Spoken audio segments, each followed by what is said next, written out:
Hey guys, welcome back to Season 2, Episode 8 of Astrea's Broken Heart. We are swiftly moving through this season just like I thought we would. So, this one's called The Best Day. He wants us to infiltrate into a cult as if that's not traumatizing for us at all. He's such a piece of work.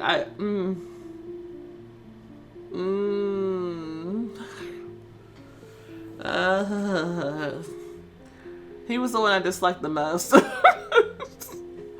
Just so we're in here. Just letting you know, he was the one I disliked the most. I don't know if we're ever going to be able to see eye to eye.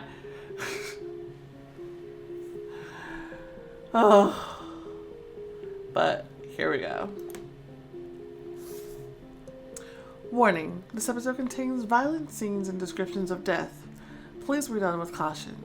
I feel like that there has to be like a warning in every single episode.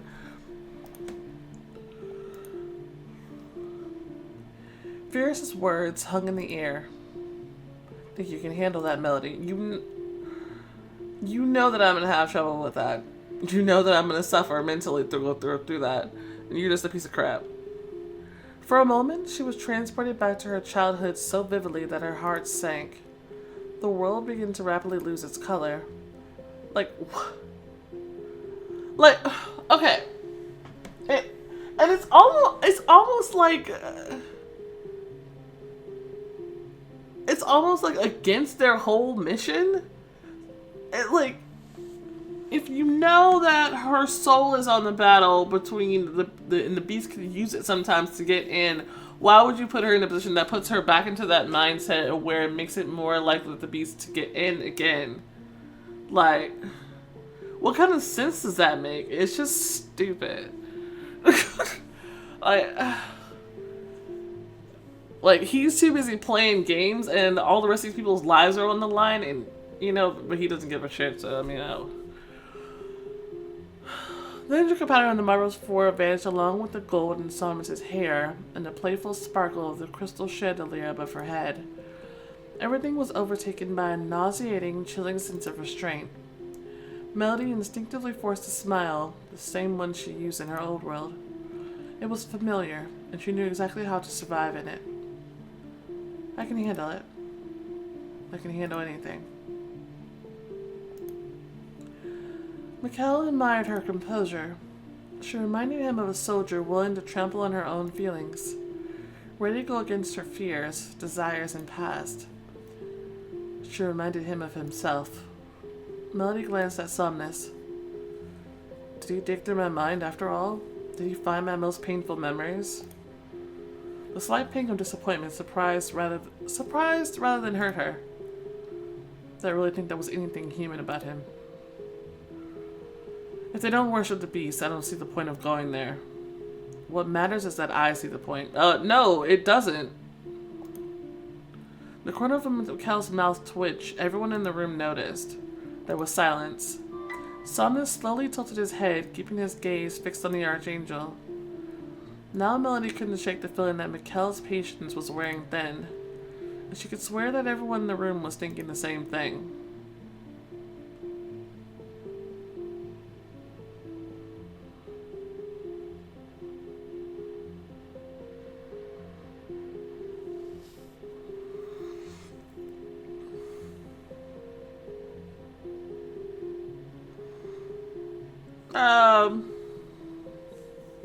I don't really want to return to him. He kind of lost any rapport I had with him.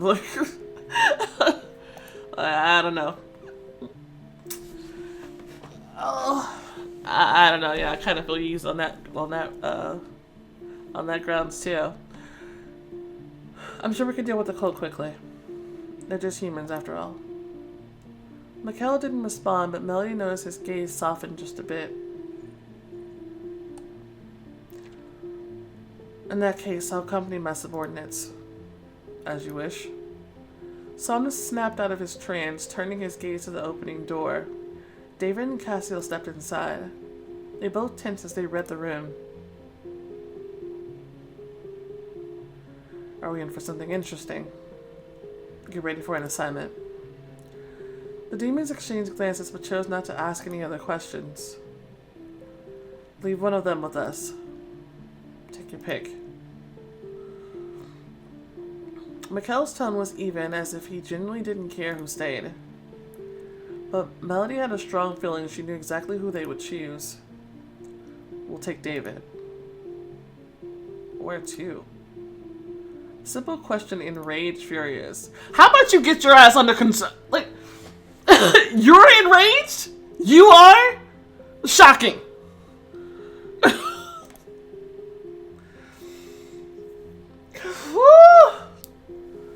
Like, who's the one acting like a child right now? Like, it's ridiculous. Anytime he doesn't get, like, he's remotely inconvenienced, he remotely doesn't get what he wants, he starts ranting and raving like a freaking lunatic. What is wrong with him?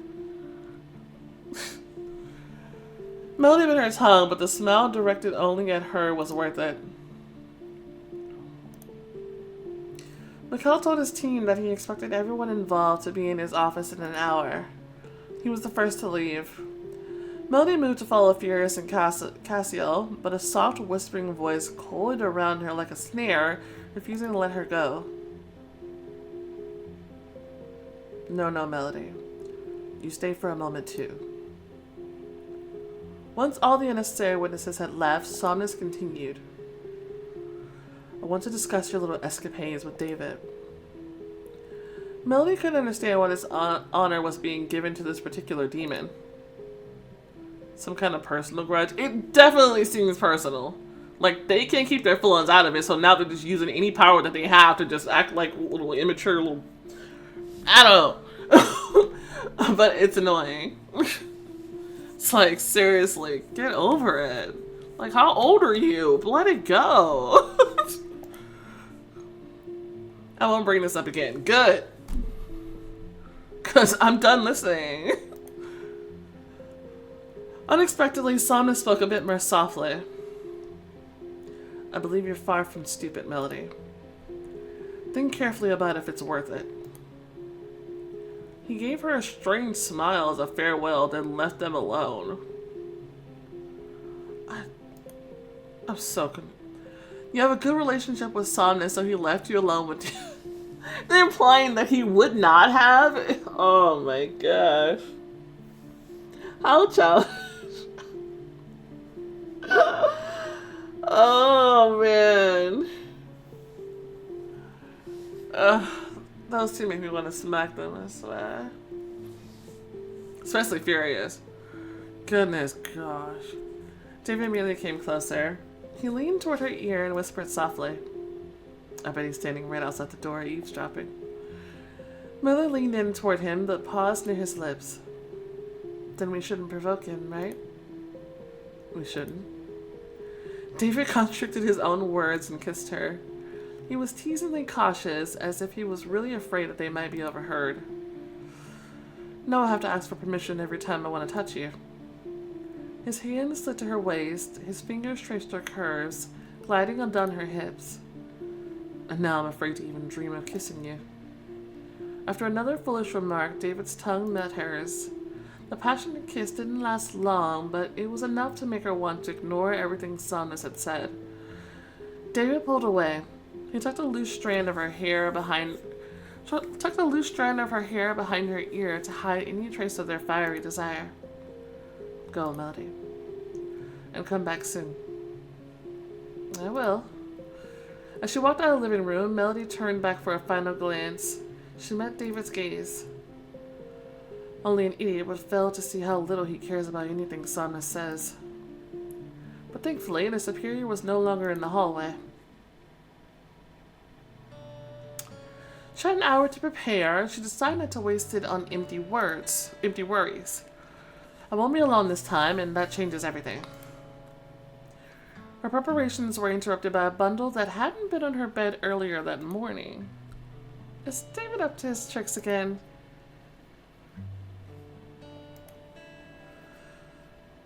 A simple note revealed the sender without any lingering mystery. It was from Ruth. What am I supposed to do with this? After we went to the whole trouble of... Obviously we opened it. Hidden beneath the rustling paper was nothing but an outfit and a letter. She reached for the letter first. Ruth's neat handwriting filled the page with words addressed to her old friend. Melody, I won't ask for your forgiveness. I have no right to. And I certainly won't ask you to let me back into your life. My path to you was washed away in blood that night. My blood? But I never meant to hurt you. I was just trying to find my place in this world. A world where people don't pretend to be friends just to satisfy their own curiosity. Remember how everyone bombarded us with endless questions during our freshman year?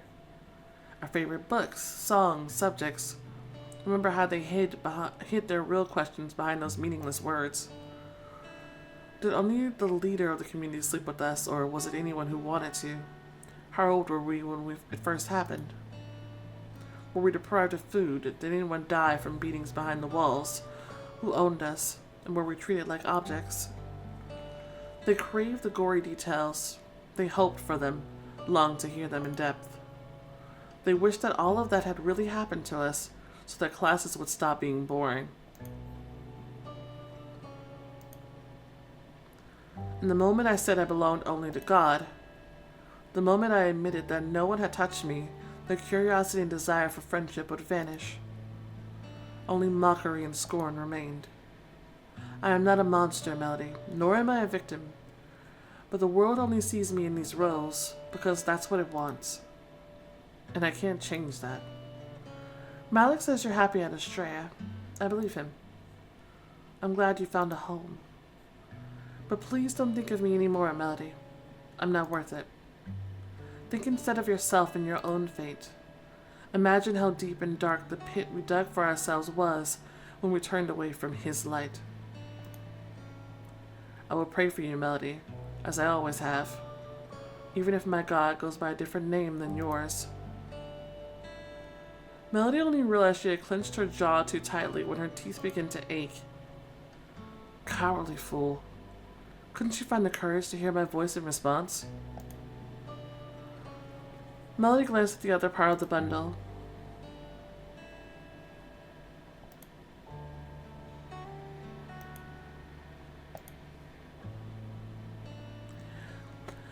The outfit looked like an attempt to brighten her work days at Astrea, of which, according to Ruth, there aren't many left. The crumpled letter didn't end up in the trash. Consciously or not, Melody tossed it into a drawer. She forced herself to think about anything but her friend. She continued to get ready. Melody didn't know which cult Furius was sending them to. After rummaging briefly through the closet, she changed it to something relatively suitable.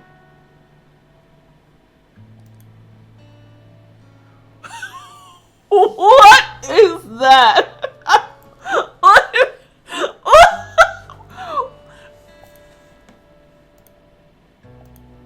Okay. I had to prep myself. I'm like, what are the rest of these outfits going to look like? Okay.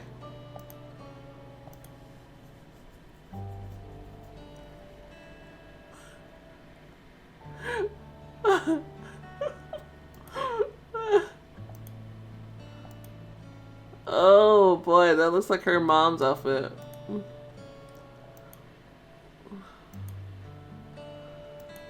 Okay. So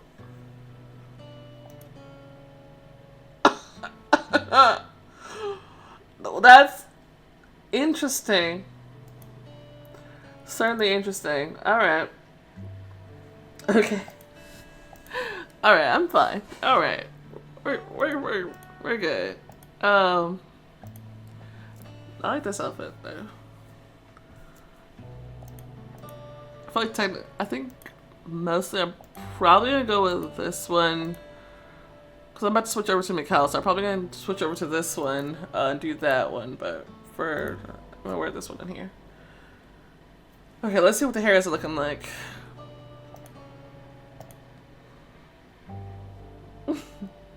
That's cute.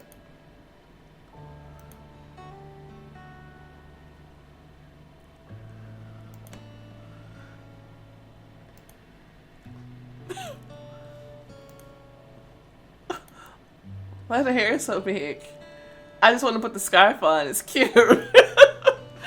Alright. no, I'm good. Alright, here we go. Cassiel was already waiting for her in the hallway. They exchanged a few brief words, then walked down the stairs together. Several hours later, they arrived at their destination.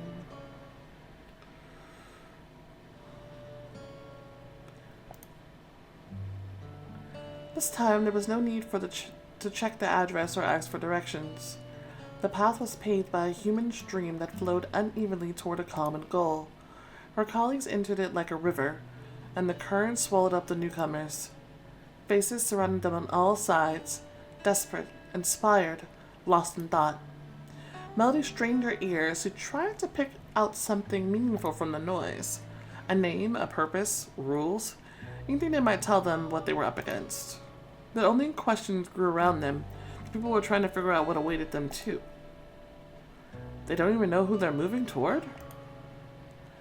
Cassiel roughly shoved an unknown man aside and stepped closer to her.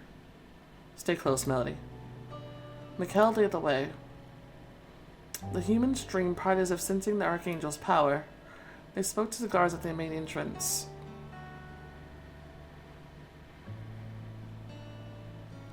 People have never crowded around our gates. Strangers only came to us once. Someone's fingers timidly touched her hand. Melody flinched. Cassiel reacted immediately. Step back. The woman who had touched her stepped back meekly, but didn't leave. Her thin lips were hastily painted with burgundy lipstick and looked like a bleeding wound. Quivering, pulsating, torn. Just a little more and she'll flood everything around her with blood or tears. The woman was holding out a card. It's a photograph?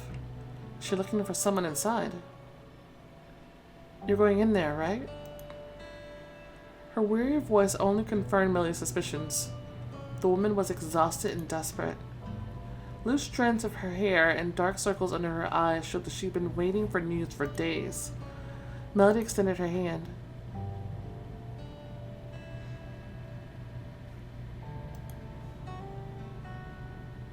A sweet-looking young man with clear sky-blue eyes looked back at her from the worn picture. My son Hugh is in there. Could you find him? Melody knew that it was almost impossible to save someone who didn't want to be saved. Sensing her hesitation, the woman spoke faster. Just tell him that I'm waiting, please, and that I'll wait until he comes back. Tell him he's not alone. Unlike Hugh, Melody was born on the other side a long time ago. She'd had no choice. But all these people gathered at the fence did have a choice. Yet something had brought them all here. What happened to him? An accident. His wife left him as soon as she found out that... The woman broke off, her red lips pressed in such a thin line that it looked like a knife wound across her face. I don't blame her. She wants to live her life to the fullest, but... My boy isn't alone. He has me. Cassiel spared Melody the need to respond. What kind of place is this? What do these people want? The woman was ready to do anything for help. She composed herself and swallowed her sorrow. The leader of this community promises people that they will gain their lost happiness. Quite a bold claim. What is the deal? That thing said it was from 3 hours ago. Hello? Stop. Give me. Let me turn this off. Hold on. Okay. That's annoying. This is over. Okay.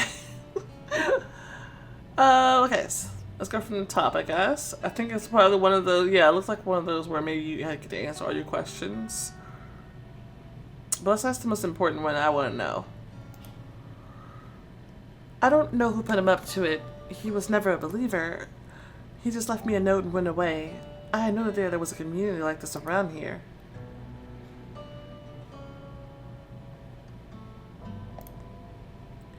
They say he's just a regular farmer. They're always just regular folks. Family men, pastors, farmers. How long has he been doing this? I think not more than a month. Unbelievable. This place is already so famous. You need to pay an initial fee, a hefty sum. I don't have that kind of money. Of course. That's it? Just money?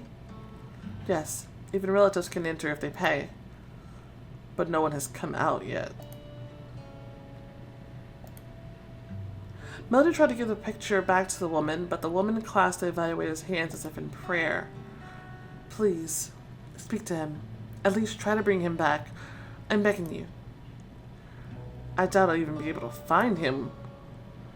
What will be better for her, the bitter truth or a comforting lie? I mean, I can at least have a look around. Like, I'll look. I'm not promising I'll be able to pull his butt out. I mean, he chose to walk himself in there and pay money to do so. Like, imagine, like, what kind of situation do you have to be? You know, I don't even want to imagine that. I just want, like, what kind of situation do you have to be in to agree to pay someone an egregious amount of money if they say that they can bring you happiness? Like, you have to be really, like, really at the end of your rope. And so now I'm wondering what he said before his wife found out something. What was it that she found out? Fuck, you leaving out some important bits about the story, lady. All right, I'll try. That's key word. I will try. Cassiel frowned disapprovingly. He added, "But we can't promise anything. To be fair, we are trying to dismantle this coat. So if we can dismantle it, then maybe we can get him out." The woman nodded frantically. Tears welled up in her eyes. "That's all I ask. Thank you. Thank you. I mean, I'll have a look." She tentatively stepped back and said meekly, "I'll wait for you here." The crowd was standing out by the barrier. Not everyone made it to the checkpoint. Mikael was already signing some papers. The guard flipped the pages lazily, presenting the right spots for his signature. Melody lifted her eyes to the fence. There it is, the line between two worlds, the right and the wrong. The fence's impenetrability was an illusion. A child could easily climb over it if they wanted to. But the key words were, if they wanted to. In truth, the fence was always much wider, much taller, much more unreachable. The top of it touched, if it touched the sky. It was built out of unshakable faith and a single but indestructible desire to go to heaven. Can we really be judged for that? The past was merging with the present like a bone once broken. It was merging incorrectly and unnaturally, one layered over the other. That person's going awfully fast. I'm just saying that for two reasons. One, this is the middle of a neighborhood, and I mean quite literally the middle.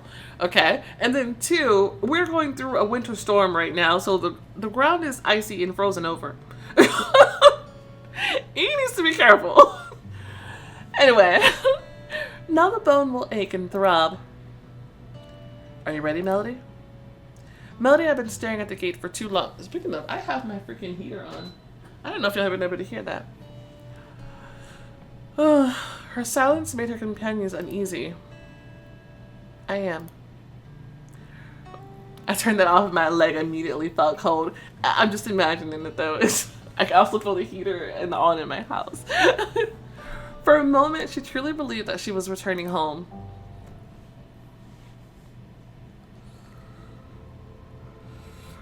Whew. The images she had left in the past were not bright, but they had not faded with time. With her eyes closed, Melody could easily imagine a follower of the community in vivid detail. A white blouse, a long burlap skirt, neatly tied hair, short trimmed nails, tiny cracks in the skin of her fingers, shoes of cloth without heels. The same smell in every passerby and the same face on all of them. Her mother's image was the only one she could make out.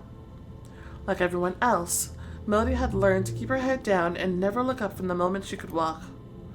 The women never showed their faces, and the men were too tall to see clearly. This place doesn't look like a religious community. Melody agreed with him completely.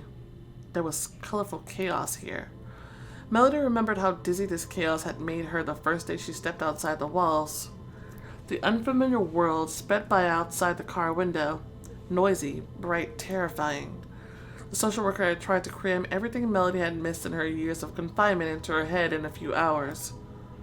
Her head swelled from the words. It pulsed, ready to burst. What kind of social worker was that? Sounds like an idiot.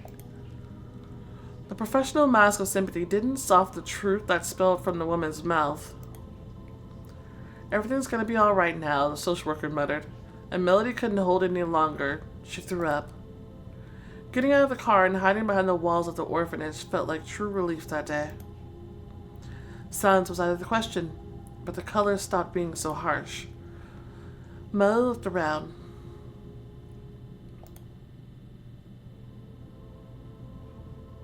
A motley crowd wandered about, a man in ripped jeans, a girl in a short skirt, a woman in a stiff suit.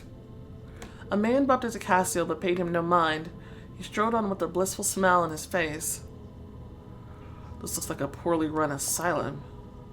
People seemed out of place. They were dirty and disheveled, but content. They're happy? Looked around the buildings.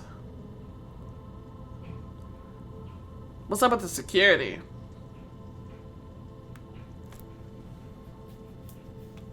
Are they protecting people from the outside? It looks like they're keeping people in to me. None of the structures resembled a church or anything remotely like that. The dormitories were clearly makeshift, intended for residents. Dining tables were set up in the open air. Only the landowner's house stood out, but it was just a house. Is the community not religious? Mo looked around.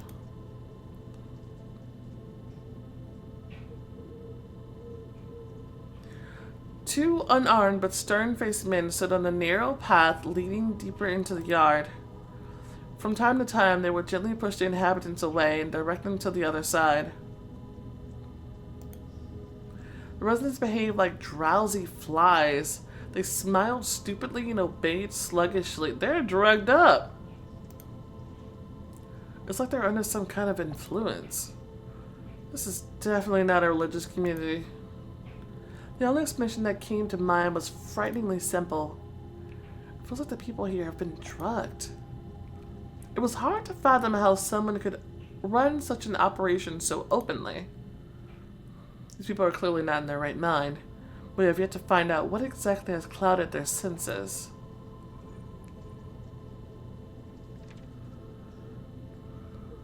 Mikael shares your suspicions. Mikael's musings were interrupted by an unusually cheerful and loud voice. Welcome to paradise! The man pushed his way through the dazed members of the community and greeted the newcomers from a distance. My name is Sean, and I'm the owner of this wonderful piece of land. He has a punchable face, a wide smile, an expensive suit, and no one showing any servile fear around him. His followers don't even look his way. How is that possible? Sean easily identified the one who had paid and walked over to Mikael. Of course, easily identified the one with money. Here you will find happiness, my friends, no matter what happened in your past life. Or past life past. The tour of the grounds didn't take long. Sean led the guests almost immediately to the guarded path. He spoke mostly to Mikael and began to explain what awaited them on the other side. Of course, she spoke mostly to him. What an ass. The happiness you experience will be limitless. You'll forget all your sorrows and troubles. Just like that. First, you'll need to sign a voluntary consent form. Consent for what? For your transfer to paradise. That's not a freaking answer, dude. The form resembled a medical waiver. It contained familiar phrases absolving Sean of all responsibility. I'm not eating or drinking anything here. You don't need to consume a thing, anything. A single touch will suffice. Touch of what? The man moved the papers around like a traveling salesman, showering his guests with tempting promises. I see doubt in your eyes. That's normal. Just you wait.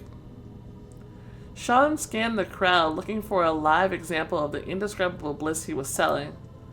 He nudged the guard in the ribs and nodded to a young man in a wheelchair. Bring him over here. The guard obediently moved in the direction he was told. Once the sample was brought before them, Sean leaned toward the serene face. He took a deep breath and yelled, "Hey, buddy, how do you like it here? Is everything alright? Why do you need to yell at him like that? Are you insane?" Young man's hair swayed, but not a single muscle on his face twitched. His smile grew wider.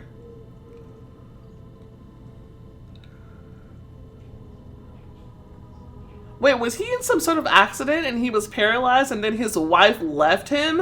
What a...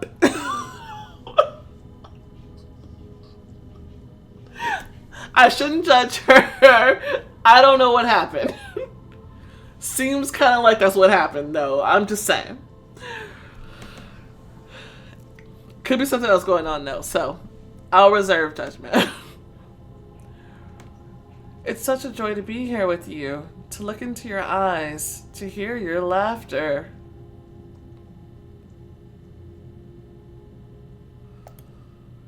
Sean laughed awkwardly and patted the young man gently on the shoulder. No, lad, no need to be so candid. Melody leaned in, just like the landowner. She peered into the resident's eyes.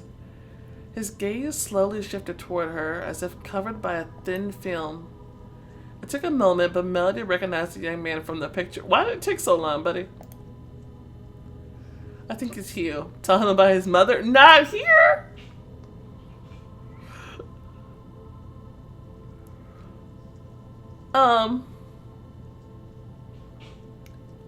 Ask who he was talking about. Excuse me? Who are you happy to be here with? I'm here with the people closest to me. Are you? Because your wife left you and your mom's outside. So who are these people?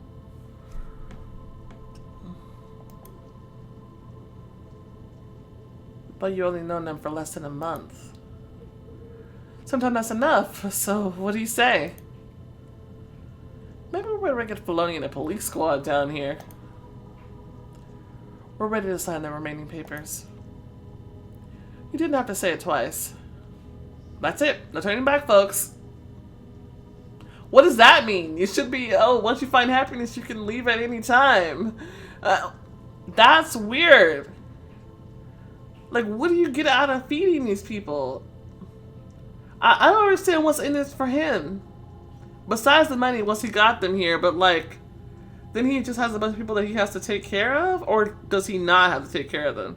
Do people starve to death here? What? I guess he's a farmer so he can feed people, but are they... Sean wrote the papers, signed by all three of them. He shoved them into the inner pocket of his jacket. Follow me, please.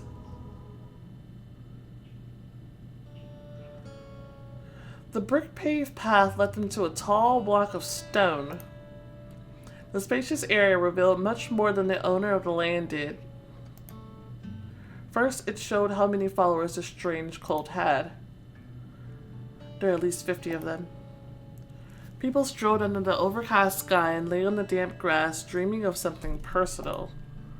They neither bowed their heads to the ground nor looked up to the heavens. They neither hid their faces nor offered prayers, yet there was such bliss in their eyes as if they had truly found paradise. This is where it all began. From the stone? Yes, from it. Do you feel it? Mikael nodded. Melody stepped closer.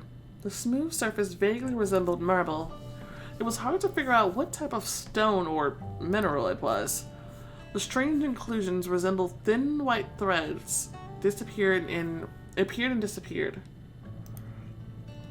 It could have passed for a trick of the light the sun had been shining in the sky. All you need to do is touch it and wait. What's going to happen? Sooner or later, it would take you, and you'll be freed from all your troubles as you enter paradise on earth. Mother stepped close to the stone. She listened to the sensations in her body. Her fingertips tingled with the thrilling anticipation of something incredible. Butterflies fluttered in her stomach. Suddenly, Melody felt love for the people around her, for herself, for the entire world. Well, if you have no more questions, I won't keep you any longer. That's it? Excuse me, but how did you even find this stone? Well, I bought this land half a year ago. I was planning to grow barley here for whiskey. I got this lot for next to nothing. The whole place was overgrown. The grass was knee-high. There were snakes everywhere. It was a nightmare. I had to bring in some serious equipment to get it in shape. Why so cheap? The land is huge. They said there used to be a church here where they worshiped the devil, but it burned down centuries ago. Maybe it's all just stories. But I think it was the snakes. They couldn't sell it because of them. Surely no demons can live on land that grants entry to paradise, right? They die instantly, every last one of them. Melody glanced at Cassiel. He didn't seem to be smoldering or showing signs of decay. He noticed her worried look and couldn't suppress a smile. So what happened next? My cultivator ran into this marvel. I immediately called my neighbor and told him to help me dig it up. He came with his sons. His whole family lives here now. Have you touched the stone yourself? Sean answered his question less eagerly. Of course I touched the stone, but to be honest, I didn't make it all the way to heaven. I pulled my hand back immediately. I've still got some work to do here. I'm not ready to say goodbye to this earthly life just yet. What the fuck does that mean? You make it sound like these people are gonna die. Are they dying? Are they, Sean?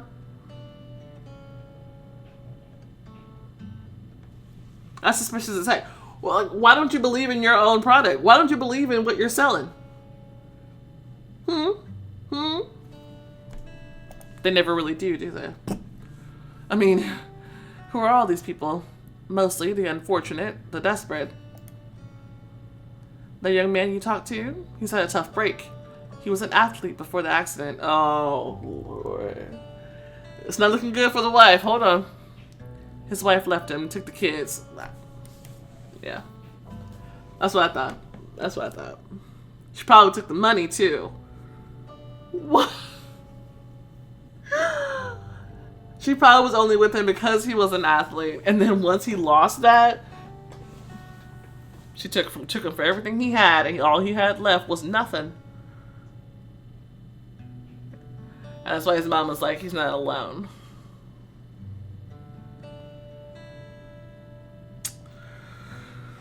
And the woman over there, the one looking at the flowers, she lost her job and her home. She lost everything. I don't always do it for money. I help the simple folks too. But you have to pay to get in, so you don't always have to pay to get in? It sounds like you do.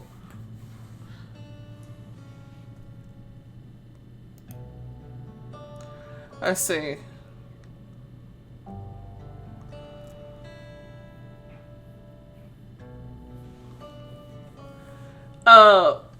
We're supposed to be lying, right? 'Cause it'd be a lie to say if it was a good deed. I want to say he's strange. How about we say the idea is a good deed to help people, but we know that's not what you're doing. All people have a right to happiness, even if it's obtained in such a strange way. I totally agree. So all we have to do is put our hands on the stone? That's right. And that's it. No gates, no scales, no accountability for your actions. Everyone goes to heaven. Well, this isn't a church. We don't absolve sins. We're practical people. We're given an opportunity, so we take it.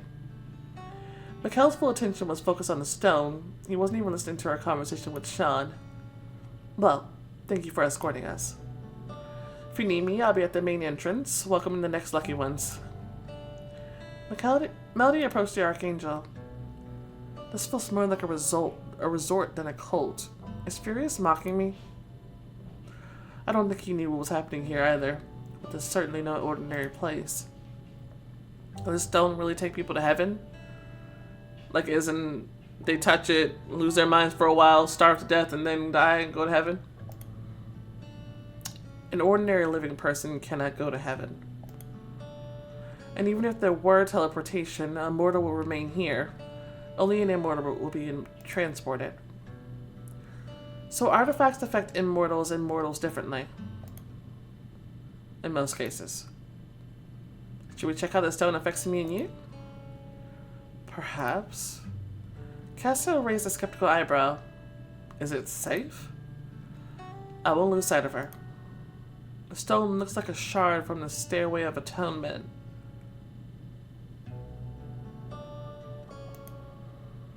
How did it end up here? If the owner's story is to be believed, there once was a church here. It's actually an interesting thought to consider. Who among your kind might have tried to influence mortals? Maybe even create a cult. An ordinary demon wouldn't be able to chip off a piece of that stairway, let alone move it here. Sounds like something an angel would do. An ordinary one wouldn't. So it's safe to touch the stone.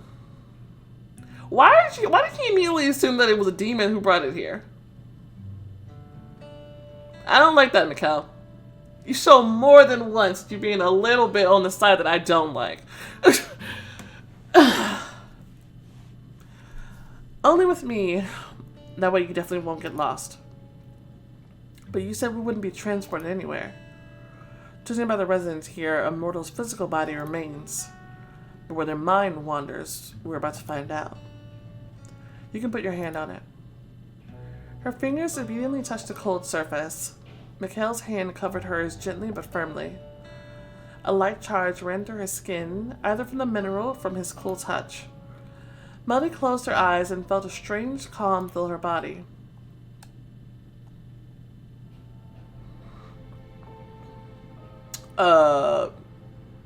Don't resist. She let the tranquility flow through her veins and fill her lungs. She surrendered to it completely, dissolving into serenity.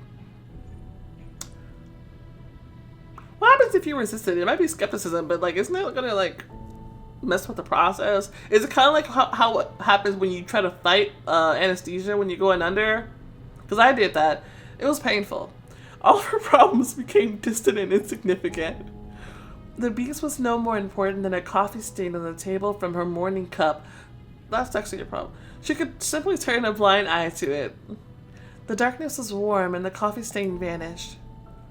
Why was I even worried about it? The world and all of its troubles crumbled into fragments. They fell softly on her face like cool, icy dust. And Melody found nothing unusual about it. Now it seemed incomprehensible and strange to give any of it even meaning. The foreign touch disappeared along with her thoughts. It filled her completely with an incredible sensation of emptiness.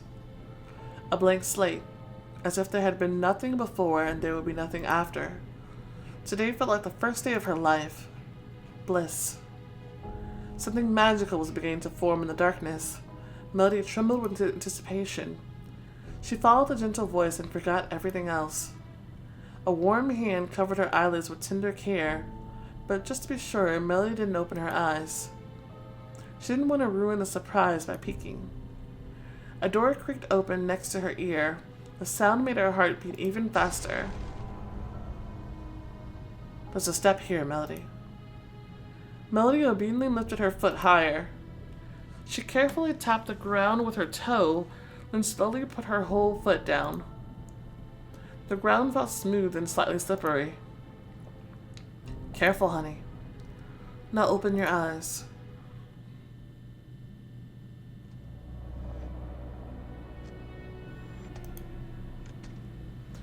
Melody could never have imagined that such a magical place existed in her world. Where had it been hiding all this time?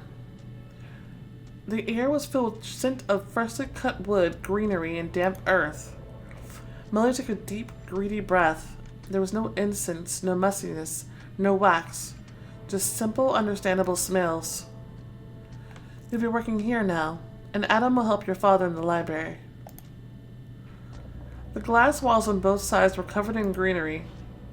Melody felt felt like the greenie was embracing her too. Don't worry, I'll show you how to take care of the plants, and then you'll do it all on your own. Deal? Melody nodded so abruptly that it made her dizzy. Or maybe it was from the realization that a new world had opened up inside her own. Tiny, beautiful, and all hers. Take the watering can and let's go. And in this world, her mother belonged to her alone. Melody didn't have to share her with the community, her father, or God. Her mother taught her about the weeds, and Melody was breathless with delight. She ignored her dirty hands and obediently followed every instruction. If only this day could last forever. Melody. At first, she couldn't understand where this strange adult in elaborate, unusual clothing had come from. He had long, loose hair, a hairstyle that even women were not allowed to wear. It's time to go. Melody grabbed her mother's hand and glared at the visitor like a wild animal. I'm not going anywhere. You can't stay here. What is he talking about? Hide behind your mother. Try to understand what he means. Say nothing. Try to understand. Melody strained her memory as she studied the stranger's features.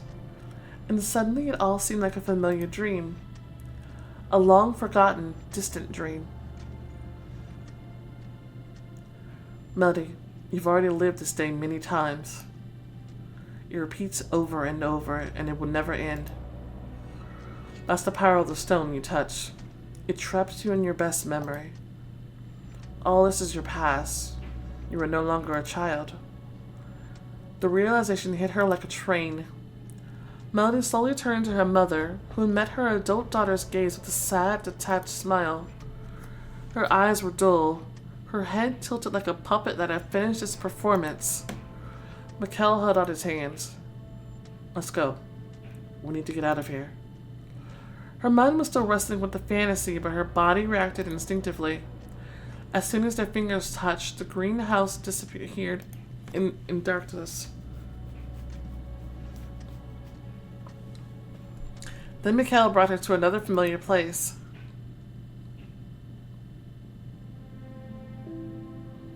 Are we back at Astrea? Mikael released her hand and sat on the edge of the desk. No, this is my memory. We'll be leaving through it. I can't lead us out through yours. Melody couldn't suppress her curiosity. She looked around the office, first stealthily, then openly, but she saw nothing out of the ordinary. Was your best day when we all left you alone? No. My memory is behind that door, waiting for me to open it. I see. The smile faded from Mikael's face. Who could it be? Will you open it? Okay. It seemed that Mikael lacked the courage to do it himself. Her question was a jolt that lifted him to his feet and dragged him forward. He touched the handle, paused, and listened. It was quiet behind the door. No one knocked, no one pushed. It was a patient wait on both sides. Melody watched as his chest rose and fell slowly. After a deep breath, he moved, and his revived past entered the room. No. Brother. Who's this?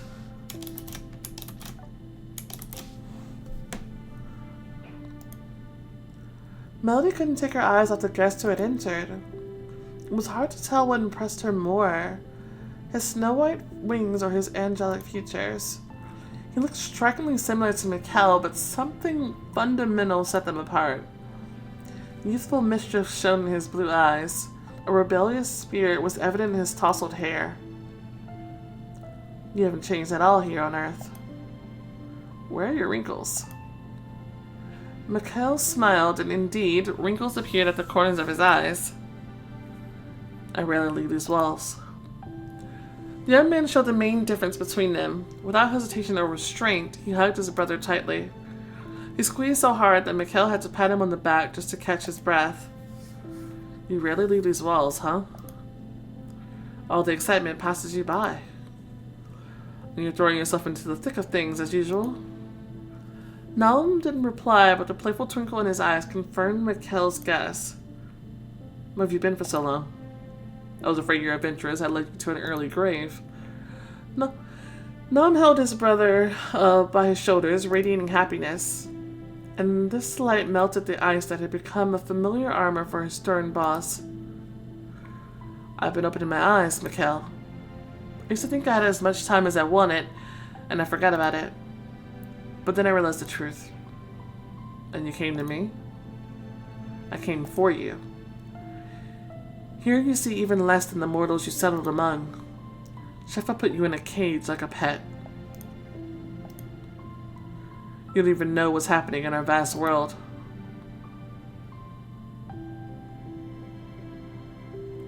It's like he's trying to sway him. Is he trying to save him? He's trying to set him up? Who knows what's going on in his head? Maybe trying to save him? Nalm's angelic features were undeniably charming. But Mikael obviously didn't go with him. Did he put duty before his own life? Stop it, brother. That's youthful rebellion talking. Your blood is boiling. It'll pass. Nalm wanted to argue, but Mikael didn't let him. I'm glad you're here. Melody felt awkward. She didn't want to be an unwitting spectator to his family reunion, but on the other hand, Mikael had opened the door himself. So he was aware of reality, even though he was acting really strange at the moment. It's like he doesn't know where he actually is. While Melody struggled with the awkwardness of the moment, Nalm disappeared. Mikael sank back down onto the edge of the desk, but now there was a far more apparent sorrow on his face. Is Nalm gone? He's behind the door, waiting for me to open it. His memory ended so abruptly. Why? You don't remember what happens next? Mikael stared at the door, finding the urge to open it again. I do. Next, I'll ask him why he came, and then we'll never see each other again. For some reason, the scene left a strange aftertaste. My own memory left the same feeling. The emptiness that comes with the realization that everything has an end. She wanted to comfort Mikael.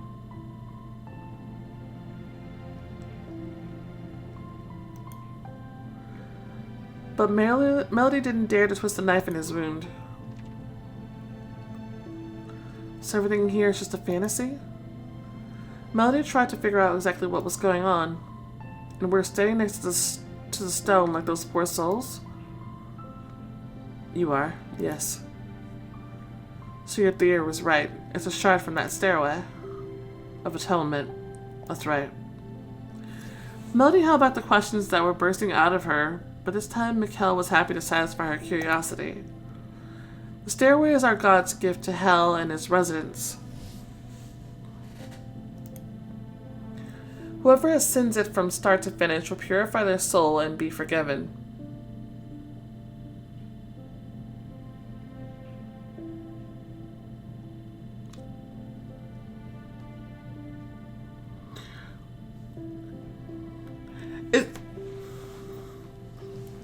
So, is that him implying that...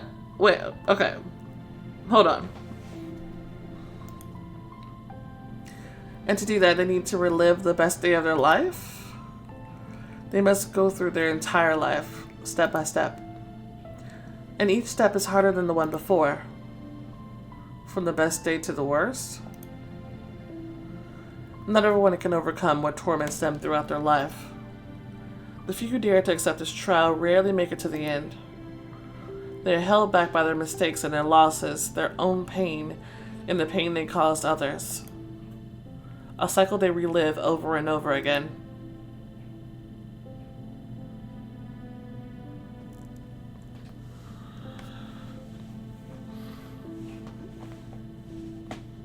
That doesn't really sound like a gift, buddy. So is it for the people that get sent to hell?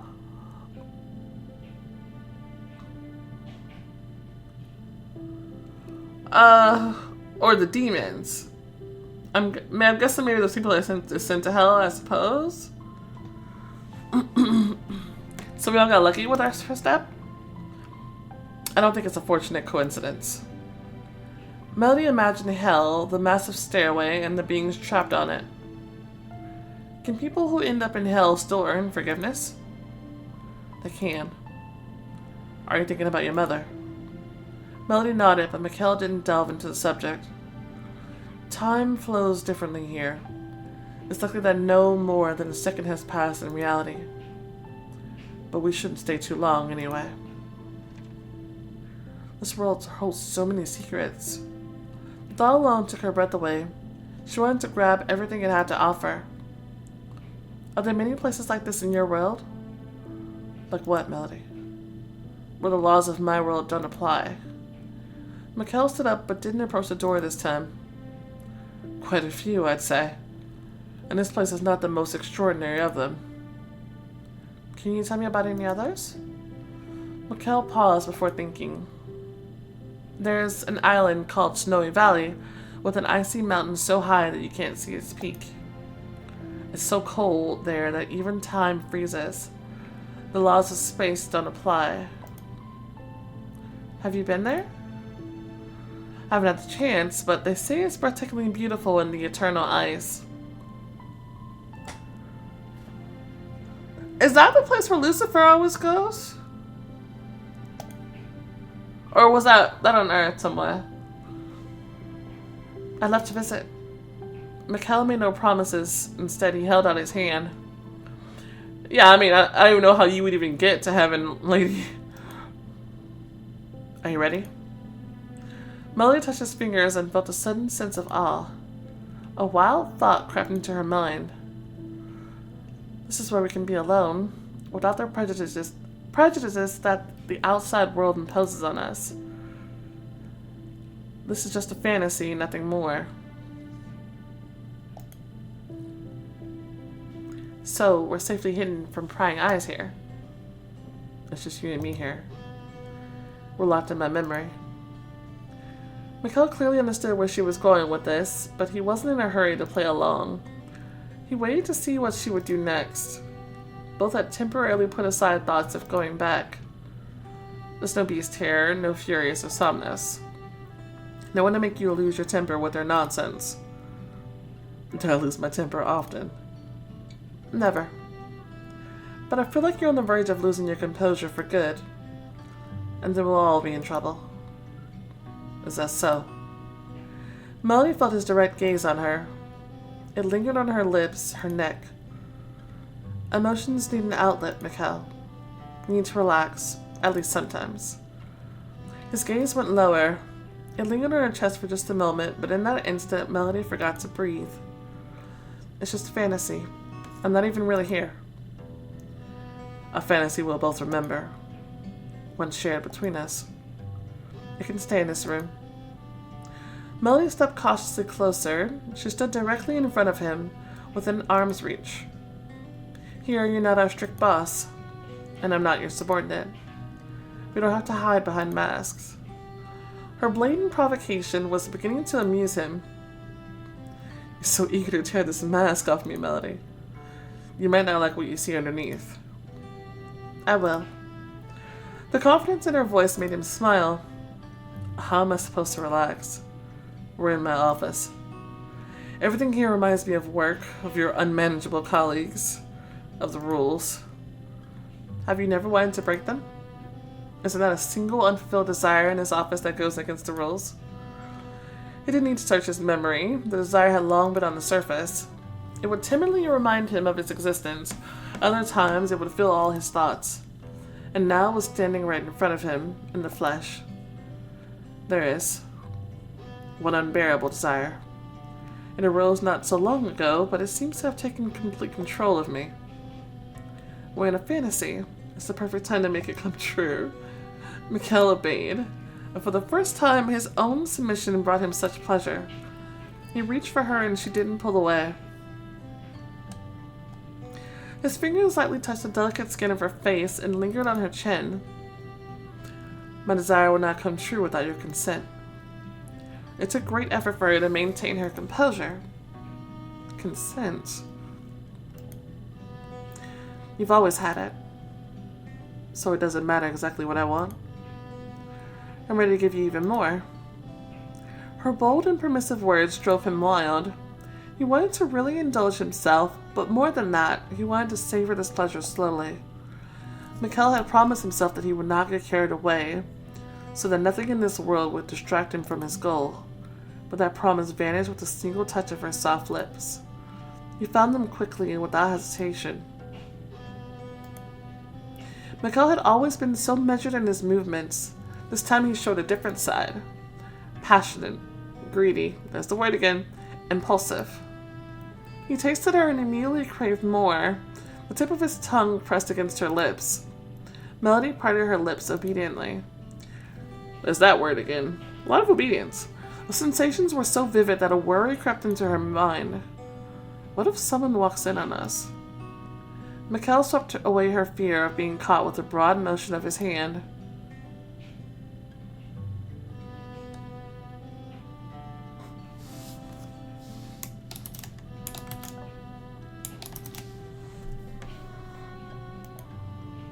He swept it to the floor along with all the objects on his desk.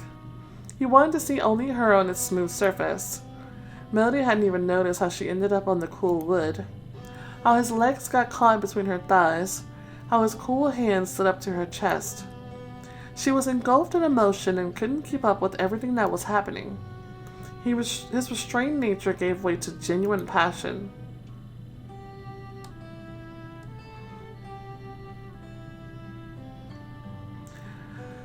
Every time I look at this desk, I'll imagine you on it. I suppose it'll be a lot harder to work. Mikael didn't reply. His lips continued to explore her body. Melody tilted her head back, immediately feeling the heat of his tongue on her throat. He's like a vampire, tasting before he bites. But his tongue was followed by his lips. They kissed her collarbone, searing her skin with hot breath. His hands tugged the edge of her top, holding it down to make room for more kisses. Melody arched toward him. She let out the sweetest moan he had ever heard. He ached to know what other sounds she could make. He wanted to hear his name fall from her lips with a ragged breath. But no matter how strong the temptation was to find out now, Mikael couldn't let himself go any further here. She deserves more than just a fantasy. Her fingers tangled in his hair. Mikael wanted nothing more than to keep his lips on her full, heaving chest. It was supposed to be you behind this door and not my brother. But perhaps there's something I can't yet admit, even to myself. It took Melody a moment to come back to her senses. Although Mikael managed to pull away, her entire body still felt his touch. What is it? That you are my best memory. He reached out and helped her to her feet. He gently stroked her flesh skin and adjusted her top. There will be a place for us in this world. I'm sure of that, Melody. But this isn't it. Any place will do if you're by my side. No matter what he said, no matter how he resisted, the chasm between them didn't scare either of them at that moment. If it could shelter them from everyone, they would have both stepped into it. To be together there, in the darkness. We should get out of here. Melody placed her hand in his obediently. There's that word again. Mikael led her back into the darkness, but her consciousness no longer wavered or got lost in its deceptive promises. It no longer had power over her, simply looming over her sullenly. The blissful feeling had faded. I made it out, so others can too. Hopeful thoughts were interrupted by the sound of a familiar voice. Cassiel? Melody squeezed Mikael's hand tighter and he turned around. Is everything alright? I hear Cassiel. He won't get lost. Don't worry about him. Let's go. Is that really him? He must have things to remember too. The Archangel stopped and the darkness before them parted, revealing the agency's garden.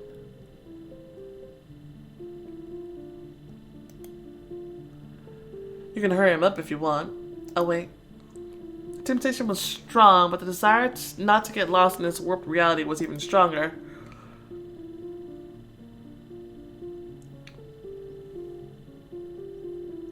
Uh...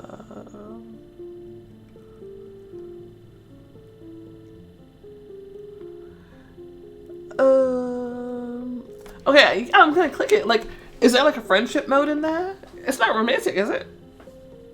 Surely Mikael wouldn't be encouraging me to go in there if it was romantic. Right? You can just save him as a friend, too. Or should I switch over? Let's go in for now.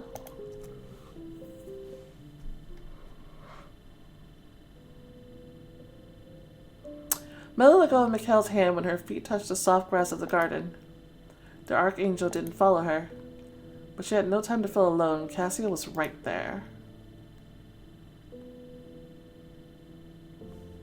Okay. I'm gonna switch. A woman was sitting on his favorite bench with her long, slender legs stretched out. She smiled and raised her face to the sun's rays, but her brown eyes were focused on the man towering above her. Was that his sister? She's so cute. I'm glad you'll be working with me anyway. How long can you sulk around with your dogs? You'll turn wild this way. You'll start snapping your teeth at everyone. Well, that happened. I don't see anything wrong with that. But I do. Spending your mortality alone is the height of folly. I'm not alone, I have you. She gently nudged Cassiel's leg with the tip of her shoe. You could at least try to expand your social circle. Mikael and Raphael aren't so haughty, you know. For white-winged ones, of course. I'll wait for some demon to join us. Yeah, but you fight with him even more. Rumor has it they're planning on sending a couple of them here for rehabilitation. Sounds like trouble. I think it sounds fun. Melody held her breath. She didn't want to disturb the serene joy on Cassiel's face. She had no idea that this demon could look at the world with such eyes. They brimmed with warmth and faith in the future, and all that must have disappeared with the woman sitting next to him, laughing with her head thrown back. He realizes his memory, doesn't he? It took a lot of effort to get you at this position. At least be polite to the Archangel. I'll try. Good. Together, we'll fulfill Shepha's will in no time. A better life is waiting for us. You'll see. No more front lines, no more service. We'll only do what we want. And what do you want? First, I'll tidy up this garden and fill it with birds. So many that Mikael would go deaf from their singing. The woman laughed. Cassiel couldn't help but smile back. Do you really like it here that much? I'm sick of hell and its colors. I much prefer green. If I could, I'd stay in this garden forever, I swear. Melody wanted to leave, but there was no more darkness behind her. The black corridor had vanished. Panic tightened her throat. Should I try to leave or should I go over? I don't want to interrupt. So he'll probably find me anyway once I try stumbling around trying to find my way out, though. She had no other way to escape someone else's memory. Melody walked toward Cassiel. Sorry. Melody looked at her with a familiar sadness. It suggested that he knew who and where he was. Come join us. Sorry, I heard your voice and... It's alright. I'm not supposed to be here anyway. Cassiel's companion stared at him with glazed eyes, like an actress frozen, waiting for her partner's next line. This is my sister, Avila. Melody examined her features. They really did look alike, but Avila looked slightly older. I'm sorry that you can't introduce us for real. Cassiel left the woman sitting on the bench and approached Melody. I'm sorry too, Melody. But if we really had that chance, I would tell her that the person in front of her is the one teaching me to love life again. The one who makes me smile at each new day. The one who brought me back to life after her death. And she would certainly like you. Melody didn't know how to respond. Cassiel's words made her feel both sad and happy at the same time. I will be thrilled too. Imagine after all that statement for saying his good friend. I imagine he said something else. If you were just on a friendship route. I want to give him all the feelings he makes me feel. To share his life with him. She tried to convey all her emotions in her smile, and Cassiel seemed grateful to her for the chance to process his own emotions in silence. Let's go. It's time to leave. Without looking back, he took her hand. The garden slowly dissolved. The figure on the bench crumbled. The dense darkness hungrily swallowed its ashes. And when there was nothing left in front of her eyes, Melody felt the world around her begin to change. The darkness thinned and reality seeped in through its fragile veil. Melody felt like she had just woken up from a seemingly endless sleep. Cassiel gently held her by the elbow to prevent her from falling. Mikael asked with genuine concern if she was alright. I think so. Her body insisted that it was worn out and needed rest, but her surroundings didn't seem to have changed at all. The same people were still wandering around, busy doing the same things. It's like we were only gone for a few seconds. Can you stand? Yes. Cassiel released her arm and turned to the Archangel, awaiting instructions. Mikael was lost in thought. He was in no hurry to give orders. So, how do we bring all these people back to reality? I'm afraid we can't. But you pulled me out. I think exactly. He pulled you out, but he has no connection to them and where their mind went. It was specifically, he said that he could pull you out, but you had to be holding his hand at the same time so he could find you. Some sort of tether, you know? We never lost sight of you, and we entered this space together. I held on to you, if you remember. But I don't know where these people are. So we're just gonna leave everything as it is? No. The stone must be destroyed. But aren't their minds trapped in it?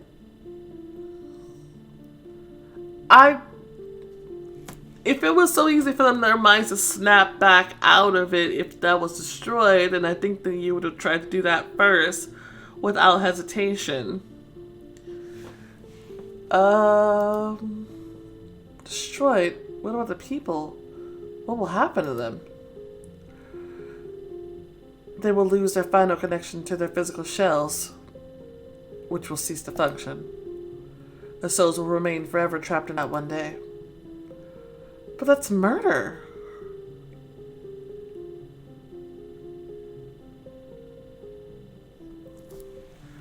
Oh.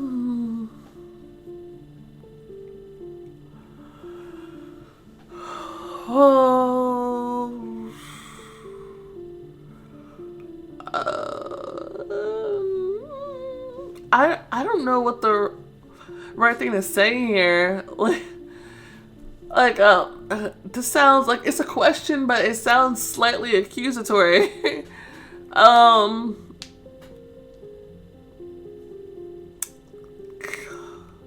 wouldn't say we need to find another way. Is that skeptic? I'm on the skeptic route. Maybe if we figure out what memories have taken hold of them? Can you read their past through their eyes? I'm afraid we can't peek into the minds of these empty shells. The consciousness is elsewhere. We can't save everyone. I was skeptic. If Furius brought you here for this lesson, then it's in your best interest to learn it now. Aren't we supposed to fight for every life? If that becomes your motto, then you're likely to die foolishly and pointlessly. The numbers are coming in now, and do not favor those trapped in stone. We can't take it back to hell.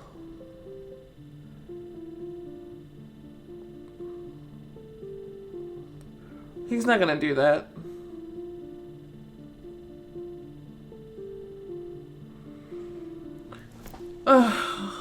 He's not gonna do that. He's too greedy. There'll be no asking him. You have to find some way to force him not to invite more people in and not accept more money. But if he's not accepting more money, then how is he going to take care of these bodies? Are these people eating? Like, are they just sitting here standing around the stone? Their bodies withering away. We never answered that. He won't give up the money willingly. We could guard it ourselves, but who would agree to that? Mikael cut their debate short. We don't have time for your moral dilemmas.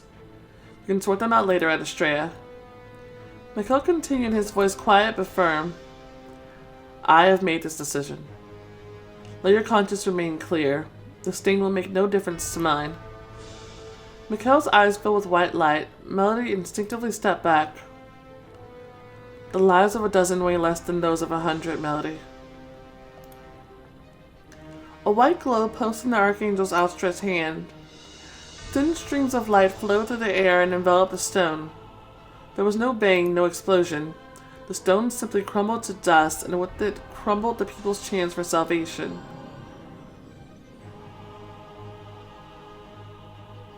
One by one, lifeless bodies fell to the ground.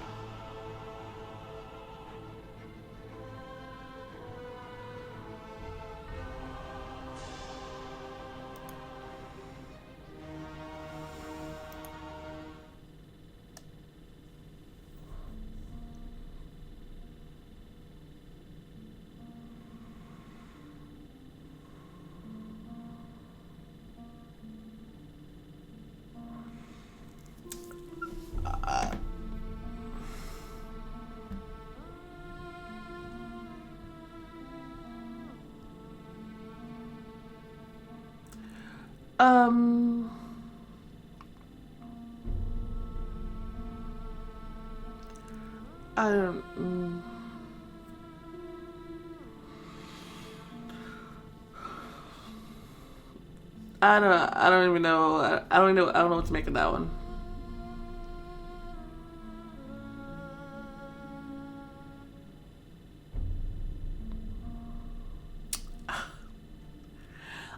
Let's say I don't know how I feel after that.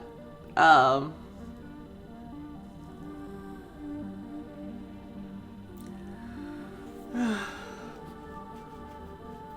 can understand what he was trying to do. He didn't want her to feel guilty, so he was like, yeah, it's my choice. I'm doing it. Just look at me as the bad guy if you have to. That's fine.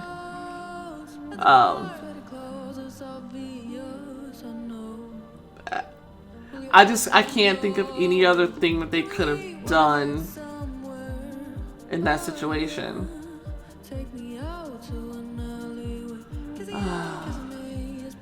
It's so rough. It's like, you want to feel bad for the people, but at the same time, they put themselves in a situation, they like actively chose that. Like, they wouldn't have been in a situation if they could have pulled themselves out, but it's not that simple to pull yourself out of depression.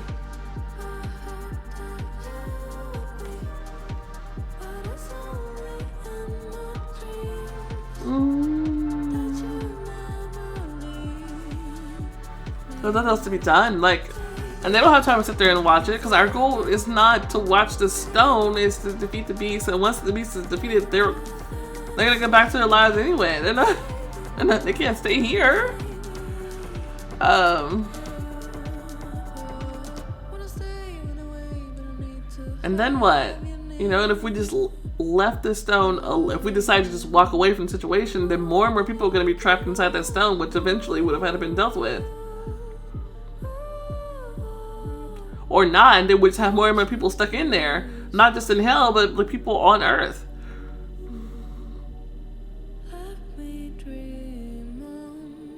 Like, maybe they would have just substituted the stone with, like, actual drugs or something like that, but maybe they would have found a way out of it. But now they never get their chance because they just immediately succumb to the freaking stone that they have no way of pulling themselves out of. There's not even a high to come down from. You just touch it and you're gone. But they chose to touch it. but still it feels wrong to destroy it and actively kill them. This is an impossible situation.